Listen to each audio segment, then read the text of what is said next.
સવૈ પુંસા પરો ધર્મ. ધર્મ શું છે? આપણે કોને ધર્મ માનીએ છીએ? આપણે જેને ધર્મ માનીએ છીએ ધર્મ છે કે નથી કેમ ખબર પડે? અને ભગવાને ગીતામાં તો એક ઓર અદ્ભુત વાત કહી દીધી, સર્વ ધર્માન પરિત્યજ્ય. અર્જુન બધા ધર્મોને છોડી દે. ક્યારેક ક્યારેક બુદ્ધિમાન માણસને એમ થાય કે ભગવાનની ભૂલ થઈ લાગે છે. ભગવાનને એમ કહેવું જોઈએ કે સર્વ અધર્માન પરિત્યજ્ય, બધા અધર્મને છોડે. ભગવાન શું કહે છે? સર્વ ધર્માન પરિત્યજ્ય, બધા છોડ ધર્મને. બધા કયા ધર્મને છોડવાની વાત કરે છે ભગવાન? ભગવાનની ભક્તિ કરવામાં વચ્ચે આડું જે કાંઈ આવે એ બધું છોડી દો, ભલે એ ધર્મ કેમ ન હોય. અને છોડીને પછી કરવાનું હું? મામ એકમ શરણમ વ્રજ. મારી એકની શરણમાં આવી જાઓ. ભગવાન કહે છે મારી શરણાગતિ લઈ લો. શરણમ વ્રજ. હમણાં થોડા દી પહેલા કુંડલ કૃષ્ણ પ્રભુની ઉપર કહેતા હતા, અમે ચર્ચા કરતા હતા કે શરણમ વ્રજ કીધું ભગવાને, તો વ્રજનો અર્થ તો જાવું થાય ને, ગચ્છતિના અર્થમાં છે વ્રજ. ભગવાને કીધું તું મારી શરણમાં જા. અહીંયા આવી જાય એમ નથી કીધું ભગવાને, કીધું તું જા મારી શરણમાં જા. સુંદર અર્થો પ્રભુ છે. પણ કુલ જે સમજવાનો આ શ્લોકનું જે મૂળ તાત્પર્ય છે, ભગવાન ધર્મ છોડવાનું શા માટે કહે છે? સૌથી શ્રેષ્ઠ ધર્મ છે ભગવાનની શરણાગતિ લેવી, ભગવાનની શરણમાં રહેવું. વિચાર એ કરવાનો છે આમાં કે શરણાગતિ લેવામાં જે જે આડું આવે છે ને વચ્ચે, એનો ત્યાગ કરવાનો છે. પરમ ધર્મ શું છે એ ભાગવત કહે છે, સવૈ પુંસા પરો ધર્મો. પરમ ધર્મ છે જેનાથી ભક્તિ પ્રાપ્ત થાય. તમે જે કાંઈ ધર્મનું જીવનમાં પાલન કરો છો એનું પરિણામ શું નીકળવું જોઈએ? ભક્તિ. કોની ભક્તિ? ભગવાન અધોક્ષજની ભક્તિ. કેવી ભક્તિ? તો કહે છે અહેતુક્ય અપ્રતિહતા. જે ભક્તિનો કોઈ હેતુ નથી. આ જગતમાં માણસ કઈ કામ કરે ને એનો કઈક હેતુ હોય, કઈક કારણ હોય છે, અને હેતુ વગેરે કોઈ કામ કરતા નથી. એટલે ગુજરાતી સંતોએ કીધું હેતુ રે વિનાના ન હોય હેત. આ જગતમાં કોઈ કોઈને પ્રેમ કરે છે ને તો એનો કાંઈક તો હેતુ છે. માનો એક છોકરો એક છોકરીને પ્રેમ કરે તો કાંઈક પ્રોપર્ટી જોઈ ગયો હોય, કાં શરીરની સુંદરતા જોઈ હોય, કાંઈક તો હેતુ છે. પણ કોઈ એવા પ્રેમીને જોયા છે જેનો કોઈ હેતુ જ ન હોય? ઈ કે પ્રેમ શું કામ કરે છે? બસ આનંદ છે, કરવો છે, એટલે કઈ કારણ, કોઈ કારણ નથી. એને અહેતુકી પ્રેમ કહેવામાં આવે છે, જેનો કોઈ હેતુ નથી. એમ ભગવાનની ભક્તિ કરવી. હવે આપણને કોઈ પૂછે તમે ભજન કરો છો? આ તમે ભક્ત છો જે, અને તમને આવીને કોઈ પૂછે તમે ભગત? હા. ક્યાંના? ઈસ્કોનના. શું કામ ભક્તિ કરો છો? આવો પ્રશ્ન કોઈ પૂછ્યો તમને? નથી પૂછ્યો જી? હાલો આજ હું પૂછું છું, ભક્તિ શું કામ કરો તમે? હે? ભગવાનને પ્રસન્ન કરવા માટે. હેતુ?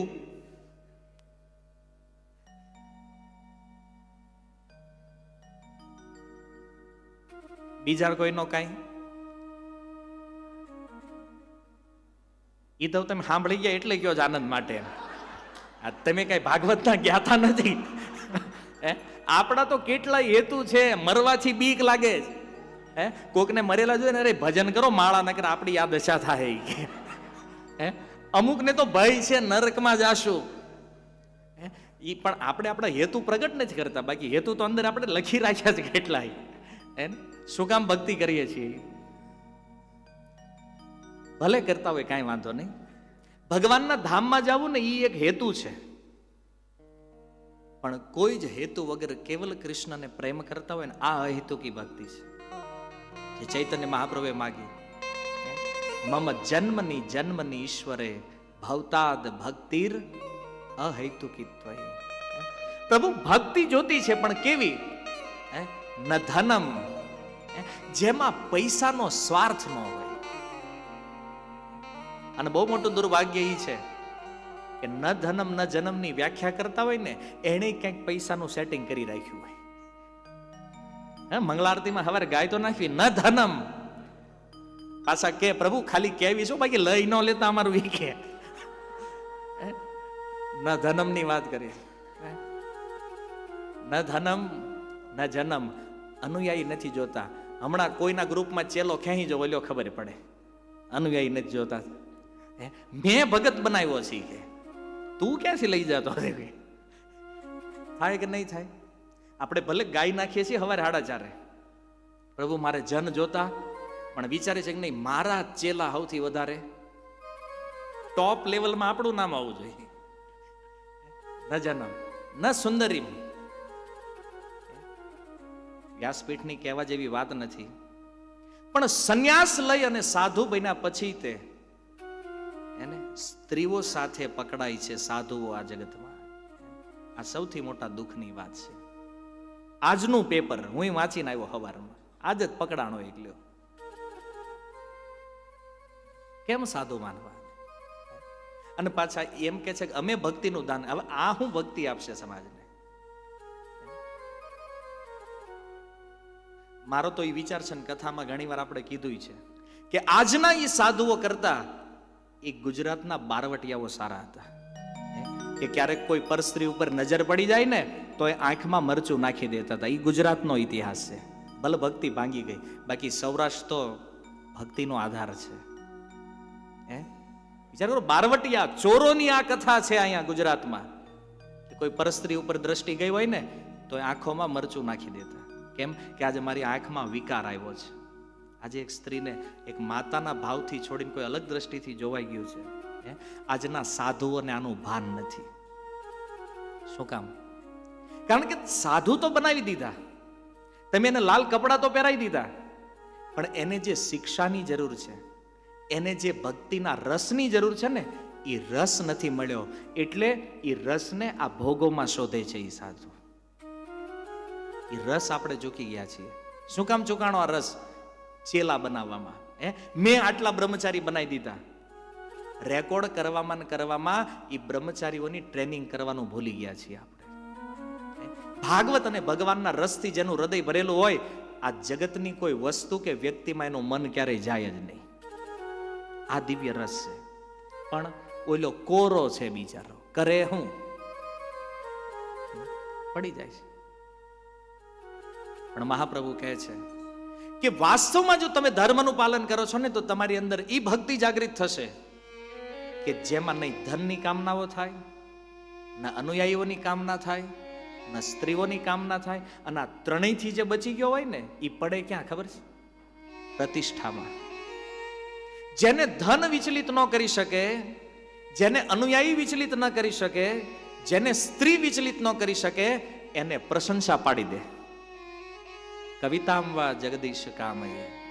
પોતાના વખાણ સાંભળે ને ત્યાં વાહ, આપણે છીએ જે છીએ, બીજું કોઈ છે જ નહીં. પ્રતિષ્ઠામાં માણસ પડે. ઠાકુર ભક્તિ વિનોદ ભજન રહસ્યમાં લખે છે કે શ્રદ્ધાથી લઈ, શ્રદ્ધા પછી સાધુ સંગ, પછી ભજન ક્રિયા, પછી અનર્થ નિવૃત્તિ, અને 5મું નિષ્ઠાનું સ્તર આવે. અને નિષ્ઠાના સ્તરે પહોંચેલો વ્યક્તિ પણ પ્રતિષ્ઠામાં પડી જાય છે માણસ. ભલે એનામાંથી અનર્થો બધા નીકળી ગયા હોય, એવા શુદ્ધ હૃદય વાળો વ્યક્તિ પણ પ્રતિષ્ઠા એને પાડી દે છે. આ સન્માન કેટલું ખતરનાક છે વિચાર કરો તમે. સિદ્ધાંત સરસ્વતીએ લખ્યું, જડેર પ્રતિષ્ઠા શુકરેર વિષ્ઠા. આ જડ શરીરમાં સન્માન લેવાની ઈચ્છા થાય ને ત્યારે સમજવું કે એ શુકરની વિષ્ઠા જેવું છે. અને શુકરની વિષ્ઠા શું? શુકર જાણો છો ને તમે? શુકર નથી ખબર? ડુકર. એને સંસ્કૃતમાં શુકર કહે. એ ડુકરનું ભોજન શું છે? મનુષ્યનું મળ. મનુષ્યનું મળ ખાય અને એનું જે મળ થાય, હવે ડુકરનું જે મળ નીકળે અને એ મળ કોઈને ગમે, ગમવાના એ ખાય, એવું છે આ જડ શરીરમાં પ્રતિષ્ઠા, સન્માન પ્રાપ્ત કરવું. એ સિદ્ધાંત સરસ્વતી કહે છે. આપણને એમ થાય કે હું મોટો મહાન, પણ આપણા મહાન જેવું છે શું ભાઈ? 5 ભગવાનના નામ લેતા થઈ ગયા તો આપણે મહાન થઈ ગયા? 2-5 શ્લોકો ભાગવતના ફાવી ગયા તો આપણે મહાન થઈ ગયા? વિદવત્તા કોઈને મહાન કરતી નથી, ભક્તિ વ્યક્તિને મહાન બનાવે છે. અને કઈ ભક્તિ? અહેતુકી, જેનો કોઈ હેતુ નથી. ન ધનની લાલસા છે, કારણ કે ધનની લાલસા છે ને, આ મહાપ્રભુએ કેટલું વિચારીને આ શ્લોકમાં આ વસ્તુઓને ગોઠવી છે. એને કીધું ન ધનમ, ધનની કામના નો રાખો. કેમ? કારણ કે ધન હોય ને ત્યારે જ વ્યક્તિ સ્ત્રીઓમાં ફસાય. હે ને? ઘણાને પ્રેમ કરવો હોય, લુખો પ્રેમ થાય. આ મહાપ્રભુએ પછી ન ધનમ ન જનમ શું કામ મૂક્યું છે? કારણ કે પૈસાથી જ અનુયાયી બને. જોવે કયો વક્તા આમ બધું ફેસિલિટીમાં પરફેક્ટ છે તો એની પાસે જવાય. કેમ? નગર આપણને શું દેહે એની પાસે ન હોય તો થાય ને. સ્ત્રી પછી મૂકી. કેમ? પૈસાથી જ વ્યભિચાર થાય, પૈસાનો જ વ્યભિચાર થાય નહીં ભાઈ. અને એક વાત યાદ રાખો, પાપ કરવાય ત્યાં જગતમાં પૈસા જોઈ કે નહીં? જુગાર રમવો છે, પેમેન્ટ ન હોય શું કરો? કોઈ રમાડે? નશો કરવો, દારૂ મફત આપે કોઈ? સિગરેટ મફત આપે? પૈસા વગર પાપય નથી થતું ભાઈ. એટલે મહાપ્રભુએ પહેલું મૂક્યું ધન. ધનની કામનાથી બચ્યા તો ઓયલું નહીં થાય ઓટોમેટિક. જન આ અને છેલ્લું પ્રતિષ્ઠા જે છે, તો પ્રતિષ્ઠામાં પાછું પૈસાની જરૂર નથી. તમારી જે ટેલેન્ટ છે ને એનાથી તમે પ્રતિષ્ઠિત થઈ જાઓ. પણ ભક્તિની અંદર કોઈ પણ પ્રકારની પ્રતિષ્ઠા, કોઈ પણ પ્રકારની પ્રશંસા સ્વીકાર્ય નથી. બીજું, પ્રશંસા કઈ સાચી છે? પ્રશંસા 2 પ્રકારની છે ને, સાચી અને ખોટી. સાચી પ્રશંસા કઈ છે? જે તમારા ગુરુ મહારાજ કરે તમારા માટે, જે નારદજીએ કરી પ્રહલાદ માટે, એ વાસ્તવિક પ્રશંસા છે. જ્યારે કોઈ ગુરુ પોતાના શિષ્યની પ્રશંસા કરે ને તો સમજો આ સાચી પ્રશંસા છે. પણ આપણી નીચેવાળા જ્યારે આપણી પ્રશંસા કરતા હોય ને તો સમજી લેવું કે આ પકડીને ખાડામાં નાખવાના છે, ઉપાડીને. શું કામ? આજે એક વસ્તુ સમજો કે તમે અહીં કથા સાંભળો છો. હવે તમે મારી પ્રશંસા કરો કે ભાઈ બાકી પ્રભુજી તો કથા કરે એટલે સમજો વાત જવા દે, બાકી એની જેવી કોઈ કથા કરે જ નહીં. તમારી પ્રશંસા મારા માટે બિલકુલ મતલબ નીચે જવા જેવી વસ્તુ છે. તમે આજ કથા સાંભળી, હજી તમે મને જાણતાય નથી, તમે મને ઓળખતાય નથી, અને તમે ખાલી સાંભળીને મારી પ્રશંસા કરો છો. આ મારી વાસ્તવિક પ્રશંસા નથી. અને જો હું સાંભળી લઉં ને તો હું તે ઉપડી જઈશ. હા, કોઈ વરિષ્ઠ જ્યારે કહે છે એ વાસ્તવિકતા છે, પણ કનિષ્ઠ કહે છે એ વેમ છે. એટલે વાસ્તવિકતા અને વેમ વચ્ચેનું અંતર આપણને ખબર હોવું જોઈએ. આપણે જેને ભણાવતો હોય 5 જણા, પ્રભુજી બાકી તમારી જેવું તો કોઈ નહીં હો. આપણે એમ થાય એટલે આપણે હકીકત આવવા શું થાય ને. આપણાથી નીચે વાળો માણસ જયારે આપણી પ્રશંસા કરે છે ને તો એ તમારા સૌથી મોટો શત્રુ છે, એ સમજી લેજો.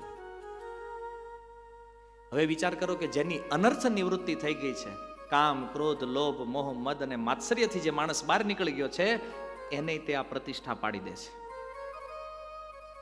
અને એ પ્રતિષ્ઠા આપણે જોતી છે. અહીં ભલામાં મૂંડી કરો ના, બાકી આવે તો કોઈ, બાકી તો આપણે મૂકતા જ નથી, આપણને ખબર છે અંદરથી. અહીંયા આપણે કહે ના આ લેવાય નહીં હો. સિદ્ધાંત સરસ્વતીને ખબર હતી કે આમાં માણસ કેટલો ફસાય, પણ એટલે એને શું કીધું? શુકરના મળ સાથે ઉપમા આપી. જડેર પ્રતિષ્ઠા, જડ શરીરની અંદર જે પ્રતિષ્ઠાની કામના કરે છે ને, એ શુકર, એ ડુક્કરનું મળ ખાવા બરાબર છે. આટલું ખરાબ છે. એટલે સન્માનની લાલચ ક્યારે રાખવી જ નહીં. કેમ?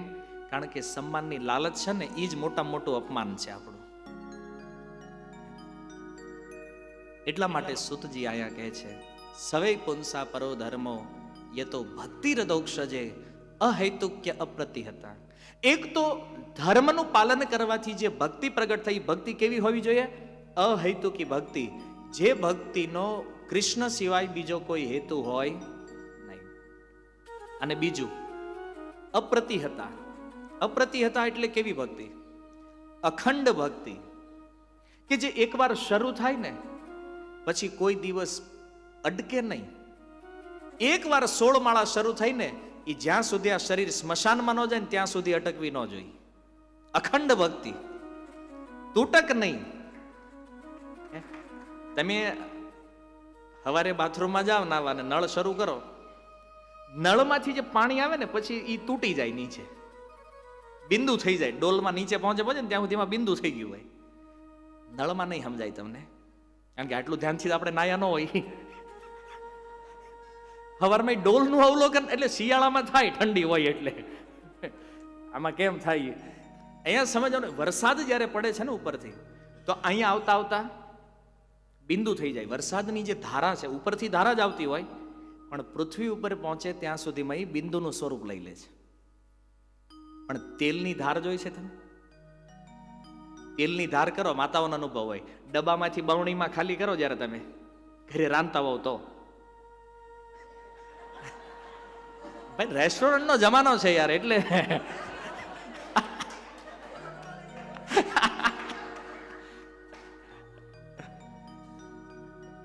તો તેલની ધારા જ્યારે કરો તમે, એમાં ક્યારેય ત્રુટક લાઈન ન હોય, તેલ ક્યારેય તૂટે નહીં. જોજો તમે, સીધી ધાર આવે. એમ તૈલ ધારાવત મન જ્યારે ભગવાનમાં લાગે એને અપ્રતિહતા ભક્તિ કહેવામાં આવી છે. અહેતુકી અપ્રતિહતા. અને ત્રીજું લક્ષણ બતાવ્યું, યયાત્મા સુપ્રસિદ્ધ હતી. એક એવી ભક્તિ જેને કરવાથી આત્મા પ્રસન્ન થઈ જાય. આ ભક્તિ જો પ્રાપ્ત થાય તો તમે જેનું પાલન કર્યું છે એ ધર્મ છે. અને આ 3 લક્ષણો વાળી ભક્તિ યદિ પ્રાપ્ત નથી તો એ ધર્મને ધર્મ માનવામાં આવતો નથી. આ ધર્મની વ્યાખ્યા છે, ભાગવત કહે છે.